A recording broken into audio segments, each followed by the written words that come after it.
পড়েন না, রব্বানা আতিনা ফিদ দুনিয়া হাসানাতাও ওয়া ফিল আখিরাতি হাসানাতাও ওয়া ফিল আখিরাতি হাসানাতাও ওয়া কিনা আযাবান নার।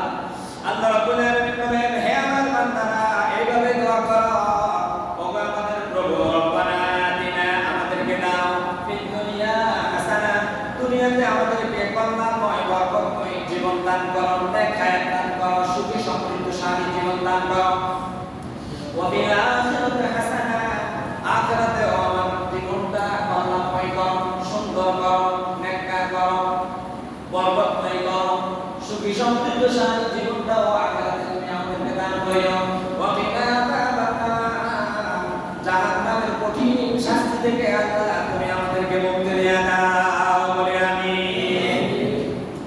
বিশ্বনবী জনাব মুহাম্মদুর রাসূলুল্লাহ জবান ছেড়ে দিয়ে বলেন সাল্লাল্লাহু আলাইহি ওয়াসাল্লাম ফরমান, মান কানা ইউমিনু বিল্লাহি ওয়াল ইয়াউমিল আখির ফালইউতি দারাহু ফালাম ইউতি জারাহু। আল্লাহর হাবিব সাল্লাল্লাহু আলাইহি ওয়াসাল্লাম ফরমান, যারা আখিরাতে বিশ্বাস করে, পরকালীন জীবনটা সুন্দর কামনা করে, পরকালীন জীবনটা চাকচিক্যময় বরকতময় কামনা করে, জান্নাতি জীবন কামনা করে, তারা যেন তাদের আত্মীয় স্বজন প্রতিবেশী কাউকে যেন কষ্ট না দেয়। সুবহানাল্লাহ। قال رسول الله صلى الله عليه وسلم, বিশ্বনবী বলেন, মান কানা ইউমিনু বিল্লাহ, যারা আল্লাহর প্রতি ঈমান আনে, ওয়াল ইয়াউমিল আখির, আখিরাতের প্রতি ঈমান আনে, ফালাম ইউতি, সে কষ্ট দিবে না, জারাহু, তার প্রতিবেশীকে, ওয়া মান কানা ইউমিনু বিল্লাহি ওয়াল ইয়াউমিল আখির ফালিউকরিম দাইফা। হাদিস শরীফের দ্বিতীয় অংশ হলো, আল্লাহ রাসূল আবার রিপিট করলেন, যারা আল্লাহর প্রতি ঈমান আছে, পরকালে সুন্দর চাকচিক্যময় জীবন হবে, পরকালে জীবন হবে, পরকালে জীবিত হওয়া লাগবে, পরকালে আল্লাহর জন্য জীবিত হওয়া লাগবে, এই বিশ্বাস যাদের কাছে আছে, তারা যেন তাদের আগত মেহমানদেরকে সম্মান করেন। হাদিস শরীফের 8 নম্বর রাষ্ট্রবাক্যে আল্লাহ রাসূল বলেন, ওয়া মান কানা ইউমিনু বিল্লাহি ওয়াল ইয়াউমিল আখির, পরকালীন জীবনটা যারা সুন্দর কামনা করে, চাকচিক্যময় কামনা করে, বরকতময় কামনা করে, জান্নাতি জীবন পরকালে হোক, এটা যারা কামনা করে, তারা যেন সুখ থাকে, অথবা কথা বলবে ফালিয়াকুল খায়রা, তারা হয় চুপ থাকবে, আর যদি কথা বলতেই হয় কোরআন হাদিসের বাইরে কোনো কথা যেন না বলে। সুবহানাল্লাহ। ওয়া মান কানা ইউমিনু বিল্লাহি ওয়াল ইয়াউমিল আখির, যারা আল্লাহর প্রতি ঈমান আনে, পরকালের প্রতি বিশ্বাস স্থাপন করে, ফালিয়াসমুত, সে যেন চুপ থাকে, আও লিয়াকুল খায়রা, সে যদি কথা বলতে চায় কোরআন হাদিসের রেফারেন্স দিয়ে কোরআন হাদিস বলবে, কোরআন হাদিস মোতাবেক কথা বলবে। এটা কে বলেছে? বিশ্বনবী বলেছেন। তাহলে আমরা কি চাই আমাদের পরকালীন জীবনটা সুন্দর হোক, অবশ্যই বরকতময় হোক, কণ্ঠকাঠিন্য মুক্ত হোক, আযাব মুক্ত হোক? এটা যদি চাই তাহলে আমাদেরকে আমাদের প্রতিবেশী যারা আছে তাদেরকে কষ্ট দেওয়া যাবে না, আগত মেহমান যারা আসবে তাদেরকে সম্মান করতে হবে, আর হয় চুপ থাকবো, না হয় কথা বললে কোরআন হাদিসের কথা বলবো, হয় চুপ থাকবো, না হলে আল্লাহ তাআলার রাসূলের কথা বলবো, কোরআন শরীফ পড়বো, জিকির করবো, তাসবিহ পড়বো, নামাজ পড়বো, কোরআন শরীফ হাদিস শরীফ অনুযায়ী কথা বলবো। তাহলেই আল্লাহ রাসূল বলেছেন আখিরাতের জীবনটা কি হবে? সুন্দর হবে। জিকির করি লা ইলাহা ইল্লাল্লাহ, লা ইলাহা ইল্লাল্লাহ, লা ইলাহা ইল্লাল্লাহ, লা ইলাহা ইল্লাল্লাহ, লা ইলাহা ইল্লাল্লাহ, লা ইলাহা ইল্লাল্লাহ। জোরে জিকির করি লা ইলাহা ইল্লাল্লাহ, লা ইলাহা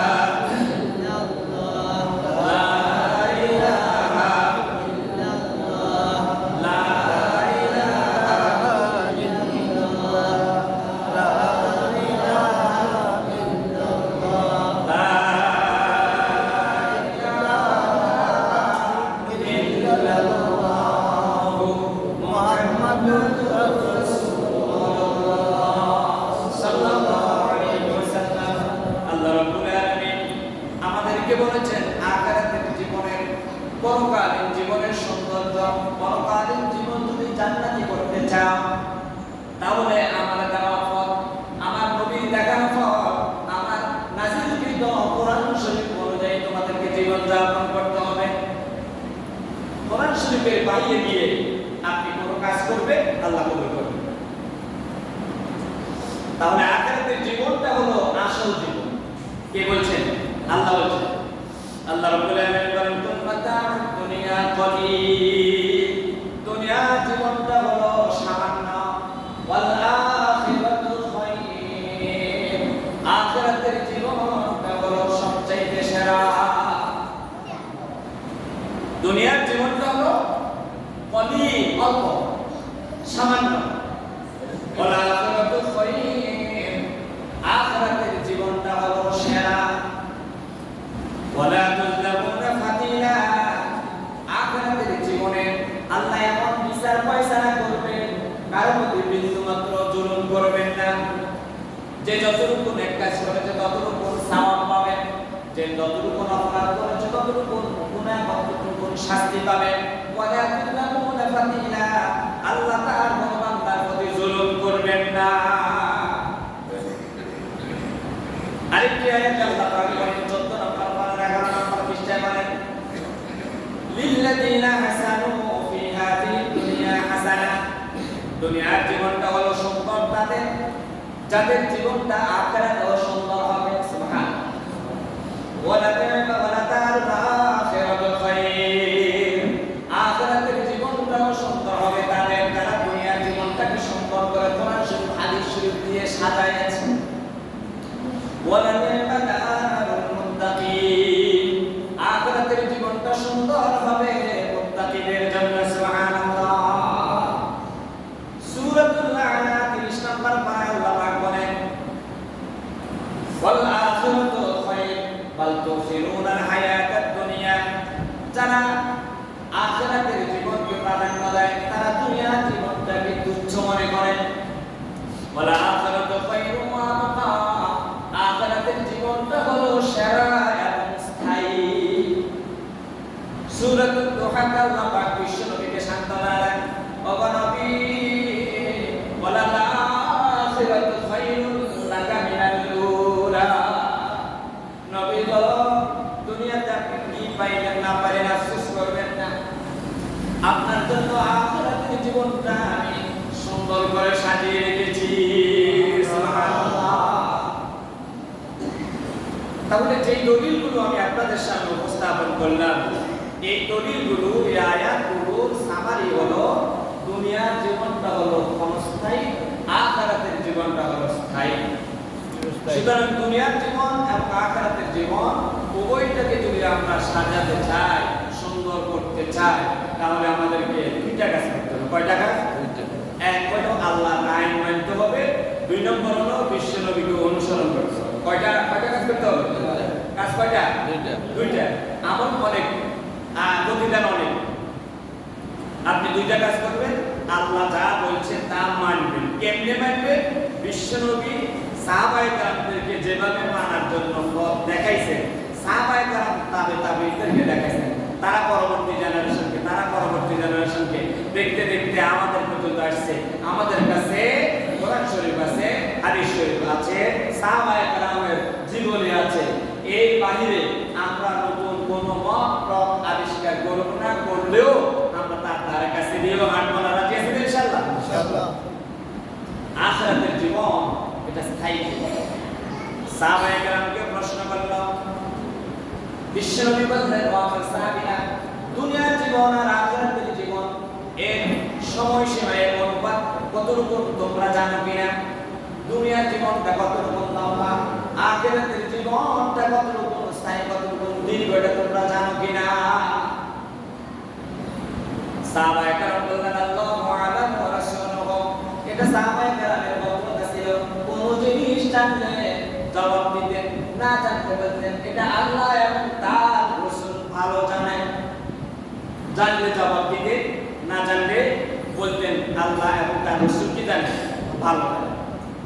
সাহাবায়ে কেরামদেরকে হুজুর বললেন, আমার সাহাবীরা, আরব সাগরের কিনারে যদি তোমাদের ভিতরে কেউ যায়, আরব সাগরের কিনারে জিদ্দা আরব সাগর আছে না, আরব দেশের জন্য তো জিদ্দা আরব সাগর।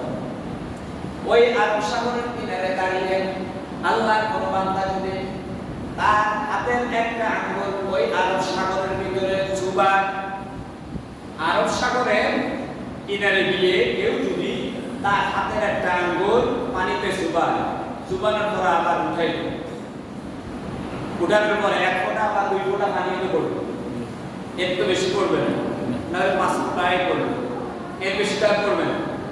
আপনি আপনার একটা আঙ্গুল পানিতে চুবাইলেন, চুবানোর পর আবার উঠাইলেন, পানি জাড়া দিলেন, সর্বোচ্চ কত 1-2 ফোঁটা পানিয়ে দেবো। এবার সাহাবায়ে হুজুর বললেন, ও আমার সাহাবীরা, আরব সাগরের কিনারে গিয়ে তোমার আঙ্গুল যদি পানির ভিতরে, সাগরের ভিতরে চুবা, যতটুকু পানি উঠবে ততটুকু হলো তোমার দুনিয়ার জীবন। যতটুকু পানি সাগরের ভিতরে অবশিষ্ট হয়ে গেল, ওই অবশিষ্ট পানিটা হলো তোমার আখিরাতের জীবন। ইমাম গাজ্জালি আরেকটা উদাহরণ দিলেন। ইমাম গাজ্জালি বললেন, দুনিয়ার জীবন আর আখিরাতের জীবনের অনুপাত শুনেন। দুনিয়ার জীবন কতটা ক্ষণস্থায়ী, আখিরাতের জীবন কতটা স্থায়ী।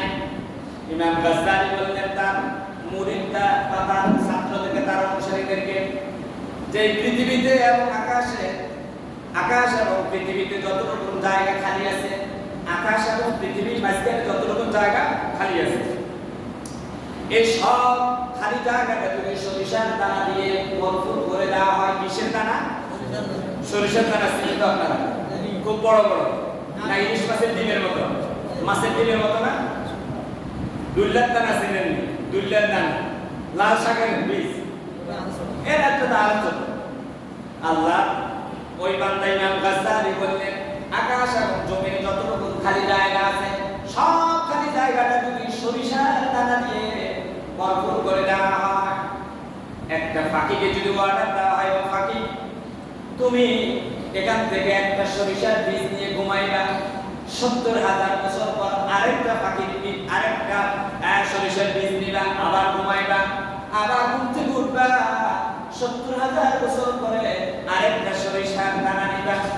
ইমাম গাজ্জালি বললেন, ওই পাখি 70,000 বছর পর পর যদি একটা একটা করে সরিষার বীজ নিতে থাকে, পাখি সরিষার বীজ নিতে নিতে সরিষার বীজ শেষ হয়ে যাবে, পরকালীন জীবন শুরু আছে, এটা শেষ হবে না। আমার আল্লাহর জন্য বললেন, আখিরাতু খায়রুন ওয়া আবকা, আখিরাতের জীবন সেরা, ওয়া আবকা, আবকা মানে হলো স্থায়ী। ওয়াল আখিরাতু খায়রুন ওয়া আবকা, আসরা সূরাতুল সাব্বিহ ইসমা রাব্বিকাল আ'লা, এই সূরার ভিতরে আখিরাতের জীবনটা হলো সেরা এবং স্থায়ী। কাদের জন্য? বলা যায় দারুল মুত্তাকিন, মুত্তাকিদের জন্য আখিরাতের জীবনটা হলো উত্তম। এখন আপনি বলবেন, আমরা এগুলা মানি জানি না। নাস্তিকরা যেরকম মনে করে প্রাকৃতিকগতভাবে আমরা দুনিয়ায় আসছি, চাঁদ সূর্য গাছগাছালি পাহাড় পর্বত সব কিছু প্রাকৃতিকগতভাবে তৈরি হয়েছে, এমনি এমনি হয়েছে, আবার এমনি এমনি এটা শেষ হয়ে যাবে। কি নাস্তিকরা কি বলে? যেটা এমনি এমনি হয়েছে এমনি এমনি আবার শেষ হয়ে যাবে, পরকালে আবার হিসাব দিতে হবে, এটা আমরা মানি না। আবার জীবিত হতে হবে, এটা আমরা মানি। যেই মাযহাবকে আমরা প্রাধান্য দেই, সব মাযহাবকে প্রাধান্য দেই, তবে ইমাম আবু হানিফার যুক্তি একটু বেশি, তার জ্ঞান ছিল একটু বেশি। ইমাম আবু হানিফার সাথে একবার বাগদাদের সব নাস্তিকগুলো বিতর্ক করবে। কারা? নাস্তিক। নাস্তিক পর্যন্ত যারা আল্লাহ মানে না, রাসূল মানে না, পরকাল মানে না, কোরআন শরীফ মানে না, খাও দাও ভক্তি করো, দুনিয়াটা মস্ত বড়, এই থিওরিতে যারা বিশ্বাসী তাদেরকে বলা হয় নাস্তিক। ইমাম একটা নির্দিষ্ট টাইম দিলেন, ঠিক আছে তোমাদের সাথে মূল কথা বলতে পারি কিনা আল্লাহ জানে। তো ইমাম আবু হানিফা বললেন, ঠিক আছে অমুক তারিখে নির্দিষ্ট টাইমে তোমাদের সাথে বিতর্ক করা হবে, আল্লাহ আছে কি নাই। দুইটা উদাহরণ দেব ইমাম আবু হানিফার জীবনী থেকে। ইমাম আবু হানিফা নির্দিষ্ট টাইম দিলেন বাগদাদে জনসমাবেশে নাস্তিকদের সাথে। ইমাম আবু হানিফা আস্তিক, এক আল্লাহর প্রতি বিশ্বাসী। তিনি যুক্তি খণ্ডন করে বুঝিয়ে দিবেন আল্লাহ আছে, ওদেরকে ডেট দিয়ে দিলেন। মুসলমানরাও সেই মজলিসে উপস্থিত থাকবে, খ্রিস্টান, ইহুদি, আস্তিক যারা আছে তারাও থাকবে, নাস্তিক যারা আছে তারাও থাকবে। ইমাম আযম আবু হানিফা যেই টাইম দিলেন সেই টাইমের ঠিক 2 থেকে 3 ঘন্টা পরে সভাস্থলে মজলিসে উপস্থিত হয়নি। কয় ঘন্টা পরে? 2-3 ঘন্টা। ওয়াদা কারা করছে না? জি। মনে করেন সময় দিছে 10টা বাজে উপস্থিত হবেন, কিন্তু তিনি 10টা বাজে উপস্থিত হলেন না, 1টা বাজে উপস্থিত হলেন। ওয়াদা খেলাপ করছে কিনা? জি। মুমিন কি ওয়াদা খেলাপ করতে পারে কিনা? এবার ইহুদিরা, খ্রিস্টানরা, নাস্তিকরা বলল কোন বিতর্ক, কার সাথে বিতর্ক হবে, চলো চলে যাই। যে লোকটি আমাদেরকে ওয়াদা দিয়েছিল 10টা বাজে আসবে, ওই লোকটি এখনো আসতে পারে নাই, আমরাই তো বিজয় লাভ করেছি। যাওয়ার ঠিক এক মুহূর্তে ইমাম আযম আবু হানিফা বললেন আসসালামু আলাইকুম, সালাম দিলেন, বললেন আমার আসতে দেরি হয়ে গেছে, আমি ইচ্ছে করে দেরি করি না, আমার আসার পথে একটা প্রতিবন্ধকতা সৃষ্টি হয়ে গেছে। আমি আসার পথে বাড়ি থেকে যখন বের হলাম, আমার পথে একটা নদী পড়লো। কি পড়লো? নদী। একটা নদী পড়লো। কি করব, নদী পার হবো কেমনে? কোন কাজ কাছারি, কোন নৌকা নাই, লঞ্চ নাই। একজন কাঠ মিস্ত্রিকে ডাকলাম, ডাকার পরে একটা গাছ কাটলাম, গাছ কাটার পরে এটার পাড়লাম, পাড়ার পরে এটা দিয়ে নৌকা বানাইয়া আসতে আসতে আপনাদের এখানে আমার দেরি হয়ে গিয়েছে। নাস্তিকরা কয় কি ধরনের কথা? 2 ঘন্টা 3 ঘন্টার ভিতরে গাছ কাটা, গাছ রোপণ করা, গাছ কাটা, রোপণ করা, আবার বড় হওয়া, আবার সেই গাছটাকে কাটা, মিস্ত্রি আনা, নৌকা তৈরি করা, আর ওই নৌকা দিয়ে আমাদের বিতর্ক মঞ্চে আসা এটা সম্ভব নয়। দেখো ইমাম আবু হানিফা জবাব দিলেন, এজন্যই তো আমি এই উদাহরণটা সেট করলাম। তোমাদের দৃষ্টিতে যদি 2 ঘন্টা 3 ঘন্টার ভিতরে একটা গাছ রোপণ করে এটার বেড়া হওয়া, বড় হওয়া, আবার সেই গাছটা মিস্ত্রি দিয়ে কেটে নৌকা তৈরি করে সভাস্থলে আসাটা যদি কঠিন হয়ে যায়, ওই বিশাল আকাশটার দিকে একবার তাকিয়ে দেখো, কোন খুঁত আছে কিনা, আকাশটা কিভাবে মহান আল্লাহ সাজায় রাখলো। ও নাস্তিক বন্ধুরা, তোমাদের দৃষ্টিতে যদি 2 ঘন্টায় এই জিনিসটা করা সম্ভব হয় না, বলো তো পৃথিবীর কোন মিস্ত্রি, পৃথিবীর কোন কারিগরে আকাশটা সাজাইছে আমাকে একটু বলো। আল্লাহুল্লাযী রাফা'আস সামাওয়াতি বিগাইরি আমাদিন তারাউনাহা, ওই আকাশটার দিকে তাকায় দেখো, কোনো খুঁটি নাই। ফারজিল বাসারা তারা মিন ফুতুর, ও দুনিয়ার নাস্তিকেরা একবার না 2 বার না, বারবার তাকিয়ে দেখ, আমার সাজানো আকাশে কোনো খুঁত পাবে না। আছে নাকি? গুড। নাস্তিকরা তো পাইছে, পাইছে নি? এটা হলো ইমাম আযম আবু হানিফার যুক্তি। তাহলে নাস্তিকরা মনে করে আমরা যখন মারা যাব, আমরা তখন মাটির সাথে মিশে যাব, কে আবার আমাদেরকে তৈরি করবে? আল্লাহ কোরআন শরীফে অনেক আয়াত নাযিল করবেন। আল্লাহ পাক বলেন, আনতুম আশাদ্দু খালকান আমিস সামাউ বানাহা, তোমাদেরকে বানানো কঠিন না ওই বিশাল আকাশটাকে নিখুঁতভাবে ফিলান ছাড়া সাজিয়ে রাখা কঠিন? যে আকাশ আমাদের মাথার উপরে, কোনো ফিলার আছে? আমার আপনাকে জীবন দেওয়া আর আকাশ বানানো, এটা কোনোটাই আমার জন্য কঠিন। তবে বাহ্যিক দৃষ্টিতে আকাশ বানানোটা কি কঠিন? আল্লাহর জন্য কোনোটাই কঠিন নয়, তবে বাহ্যিক দৃষ্টিতে মানুষ তৈরি করার চাইতে কুটিবিহীন ভাবে 7 আকাশ সাজিয়ে রাখা এটা কঠিন। কিন্তু আল্লাহর জন্য কোনোটাই কি নয় কঠিন। আল্লাহ কইলা আরাদা শাইআন আয়াকুনা লাহু কুন ফায়াকুন, আমি শুধু ওয়াদাতেই কুন বলে সাথে সাথে ফায়াকুন। সুবহানাল্লাহ। আল্লাহ পাক জবাব দিলেন, কুনু হিজারাতান আও হাদিদা। ও কাফিররা, ও নাস্তিকরা, তোমরা যদি মৃত্যুবরণ করার পরে দোয়া হয়ে যাও, কুনু হিজারাতান, তোমরা যদি পাথর হয়ে যাও, হিজারাতান অর্থ কি পাথর, আও হাদিদা যদি লোহ বড় হয়ে যায়, আও আসাদ্দ খালকান মিম্মা ইয়াকুরু, মৃত্যুবরণ করার পরে এর চাইতে যদি আরো বড় কঠিন কিছু হয়ে যায়, তারপরেও আল্লাহ পাক আবার তোমাকে পুনরায় জীবন দিতে সক্ষম। পারবো কিনা? পারবো কিনা? আমরা যারা বিবাহিত, ছোট পিচ্চিরা বুঝবে না, বলেন তো আপনার বিবাহের আগে আপনি কি সন্তানের মালিক ছিলেন? না। বিবাহ করার পরে 10 মাসের ভিতরে আপনার সন্তান, আপনার কোলে সন্তান আসছে কিনা? আসছে কিনা? তাহলে এই সন্তান আসবে কে দিছে? আল্লাহ। কে বানাইছে? ইয়াখরুজু মিন বাইনিস সুলবি ওয়াত তারাইব ফালিয়ানজুরিল ইনসানু মিম্মা খুলিক খুলিকা মিন মাইন দাফিক ইয়াখরুজু মিন বাইনিস সুলবি ওয়াত তারাইব। ও নাস্তিকেরা, তোমরা যারা পরকালে আমি বানাইতে পারো না, অস্বীকার করো, তোমরা তোমাদের নিজের দিকে একটু তাকিয়ে দেখো।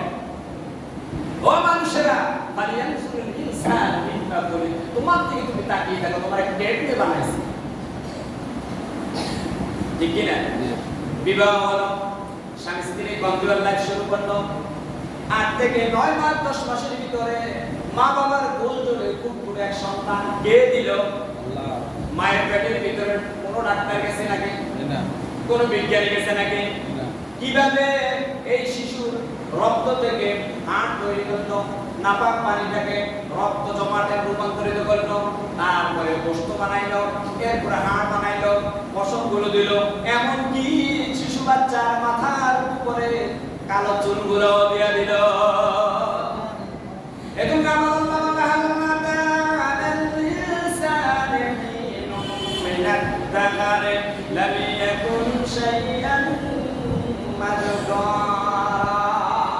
মানুষের কি এমন অবস্থা ছিল না?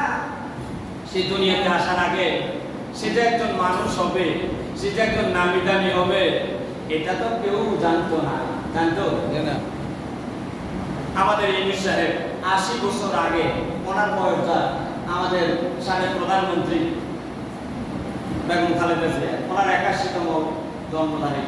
81 বছর আগে, ইউনূস সাহেবের 80 বছর আগে, আল্লামা দেওয়ান হোসেন সাইদি রাহিমাহুল্লাহ, ওনাদের জন্মের আগে কেউ কি একথা বলেছিল যে আল্লামা দেওয়ান হোসেন সাইদির মতো একজন প্রাজ্ঞ বিজ্ঞ আলেম জন্মাবে বাংলাদেশে, যার সুরলিত কণ্ঠে হাজার হাজার হিন্দু মুসলিম হবে? এটা কি কেউ কল্পনা করেছে? কেউ কি কল্পনা করেছে যে রহমান আসবে? কেউ কি কল্পনা করেছে ডাক্তার ইউনূস আসবে? কেউ কি কল্পনা করেছে? আল্লাহ পাক সেই কথাটাই স্মরণ করাইছিলেন। মানুষের কি এমন এক অবস্থা ছিল না? সে দুনিয়াতে কোনো উল্লেখযোগ্য বস্তু হিসাবেই পরিগণিত ছিল না। আমি আল্লাহ অনস্তিত্ব থেকে তার মা বাবার বন্ধুর লাইফের মাধ্যমে তাকে অস্তিত্ব আনলাম। মৃত্যুবরণ করার পর আবার বুঝতে পারবো না, পাগলেরা কয়নি? ঠিক কিনা?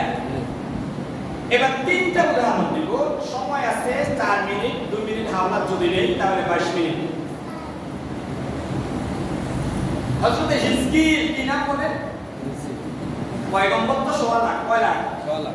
আমরা কোরআন শরীফে 25 জন নবীর নাম পাইছি, বাকি নবীদের নাম নাই কোরআন শরীফে, কিন্তু ইতিহাস ঘাটাঘাটি করতে 2-4 জনের নাম পাওয়া যায়। একজন নবীর নাম হিজকিল আলাইহিস সালাতু ওয়াস সালাম। 2 নম্বর পারা 18, 17, 19 নম্বর পৃষ্ঠায় এই হিজকিল আলাইহিস সালাতু ওয়াস সালামের আলোচনা আসছে।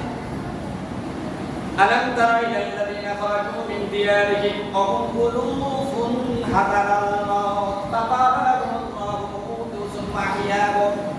হযরত হিজকিল আলাইহিস সালাতু ওয়াস সালাম আজ থেকে প্রায় 3 থেকে 4000 বছর আগে পৃথিবীতে আসছেন। হিজকিল আলাইহিস সালাতু ওয়াস সালাম বনি ইসরাঈলের একটা গ্রাম দিয়ে হেঁটে যাচ্ছে। ওই গ্রামে 10,000 মানুষ বাস করত। কয় হাজার? 10,000। আমরা জ্ঞান আছে এদিকে। 10,000 মানুষ বাস করত। ওই গ্রামে প্লেগ রোগ দেখা দিচ্ছে, আমাদের করোনা ভাইরাসের মতো একটা রোগ দেখা দিল। যেই মানুষগুলো আল্লাহর প্রতি বিশ্বাস নাই, ওই মানুষগুলো গ্রাম ছেড়ে অন্য গ্রামে চলে গেলেন। কোন মানুষগুলো? যারা আল্লাহর প্রতি বিশ্বাস নাই, ওই রোগে আক্রান্ত হবে, ওই মানুষের কাছ থেকে তাদেরকে ধরবে, এই ভয়ে তারা অন্য একটা গ্রামে চলে গেল। আল্লাহ পাক হযরত জিবরিল আলাইহিস সালামের নেতৃত্বে 2 সদস্য বিশিষ্ট একটা কমিটি পাঠাইলেন তাদের অবস্থা দেখানোর জন্য। পাহাড়ের উপরে দাঁড়িয়ে হযরত জিবরিল আলাইহিস সালাম বলিষ্ঠ কণ্ঠে একটা আওয়াজ দিলেন। আওয়াজের সাথে সাথে ওই গ্রামের সব মানুষগুলোর কান ফেটে সেখানে মৃত্যুবরণ করলো। পরের দিন সকালে অন্যান্য গ্রামের মানুষগুলো আসলো, আসে দেখলো যে এই গ্রামের এই 10,000 মানুষ যারা প্লেগ রোগে আক্রান্ত হবে এই ভয়ে এই গ্রামে চলে আসলো। এদেরকে কবরস্থ করা কঠিন হয়ে গেল। 10,000 মানুষ একান্তে কিভাবে কবরস্থ করবে? ফেরেশতারা মানব আকৃতি ধারণ করে বলল যে এদেরকে কবর দেওয়া সম্ভব নয়। এই মানুষগুলোর লাশগুলোকে একত্রিত করে চারকিনাতি দেওয়াল দিয়ে একটা পুকুরের মতো একটা পুকুরের মতো তৈরি করে ফেলা। 50 থেকে 60 বছর পরে আল্লাহ পাক হযরত ইসমাঈলকে বললেন, ইসমাঈল এমন একটা রাস্তায় তুমি আজকে অতিক্রম করবা, ওই রাস্তা দিয়ে অতিক্রম করে তুমি তোমার নবুয়তের দায়িত্ব শুরু করবা। ইসমাঈল আলাইহিস সালাম যখন ওখানে গেলেন দেখলো যে শুধু হাড়, 2-4টা মানুষের চুলি দেখা যায়, 2-4টা দাঁত দেখা যায়। আল্লাহ পাক হযরত ইসমাঈলকে বললেন, ইসমাঈল রে আজ থেকে 50 বছর আগে এই গ্রামে একটা ঘটনা ঘটেছে, আমার উপর ভরসা না রেখে প্লেগ আক্রান্ত হবে এই ভয়ে গ্রামের মানুষগুলো চলে গিয়েছিল। ও ইসমাঈল তুমি শুনো নিশ্চয়ই। ইসমাঈল আল্লাহর কাছে বলল, আল্লাহ তুমি যেহেতু আমাকে এই গ্রামের মানুষের দাওয়াত দেওয়ার জন্য পাঠাইলা, মানুষ নাই গাছগাছালি কাকে দাওয়াত দিব? মেহেরবানি করে আল্লাহ তুমি এই মানুষগুলোর চিন্তা করে না। আমার আল্লাহ সে আলোচনা করলেন সূরাতুল বাকারা 2 নম্বর 19 নম্বর পৃষ্ঠার প্রথম আয়াতে, মাবুলুফুন হাজারান মাউত, তারা ছিল হাজার হাজার, তারা মৌতের ভয়ে মৌতের ভয়ে তারা পলায়ন করেছিল।